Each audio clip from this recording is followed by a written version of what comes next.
ఇది ఎట్లా ఉంటుందంటే ప్రభుత్వంతో బ్రహ్మంగారు మీరు మా ఇంటికి వస్తే ఏం తీసుకొస్తారు, తర్వాత మీ ఇంటికి వస్తే మాకేమిస్తారు, 2 సార్లు బెనిఫిట్ అయ్యేది వాళ్ళే.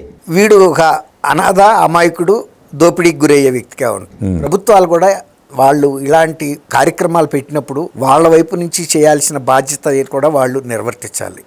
రోడ్లు ఎంత అధ్వాన పరిస్థితుల్లో ఉంటున్నాయో మనం గమనిస్తున్నాం.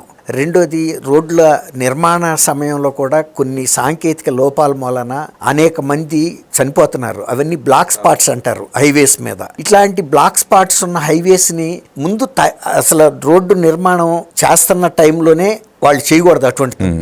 ఇది చిన్న తప్పులు కాదు. ఒక్కసారి రోడ్డు లే చేసిన తర్వాత బ్లాక్ స్పాట్ని గుర్తించడం, ఆ బ్లాక్ స్పాట్ని సరి చేయడానికి దశాబ్దాలు పడుతున్నాయి. ఇంతలో కొన్ని 100 మంది ఒక్కొక్క బ్లాక్ స్పాట్ దగ్గర 100 మంది చనిపోతున్నారు. అటువంటి బాధ్యతల్ని సక్రమంగా ప్రభుత్వం నెరవేర్చినప్పుడు అదే క్షణాల మీద ఎవరన్నా గనక రోడ్డు నిబంధనలు ఉల్లంఘించి డ్రైవ్ చేసినప్పుడు ఆ వాహనదారుల అకౌంట్ల నుంచి క్షణాల్లో అకౌంట్ డిడక్ట్ అయిపోయి, అంటే డబ్బుని ప్రభుత్వ ఖజానాకి జమ అయ్యేటట్టు పెడుతున్నారు. టెక్నికల్గా బాగానే ఉంది. ఆ వేసిన ఫైన్ వెంటనే వెళ్ళిపోవాలి. అవునా, మంచిదే. కానీ ఇటువంటి ప్రాబ్లమ్స్ వచ్చినప్పుడు వాహనాలకు జరిగే నష్టం కానీ, వాహనదారులు గాయపడినప్పుడు కానీ, లేకపోతే వాహనదారులు చనిపోయినప్పుడు కూడా అంతే క్విక్గా చనిపోయి పోస్ట్ మార్టం అయ్యే లోపల ప్రభుత్వ ఖజానా నుంచి చనిపోతే రోడ్డు డిఫెక్టుల మూలన ఇంత అని ఆ మృతుల కుటుంబాల అకౌంట్లో కూడా పడిపోవాలి ఆటోమేటిక్గా.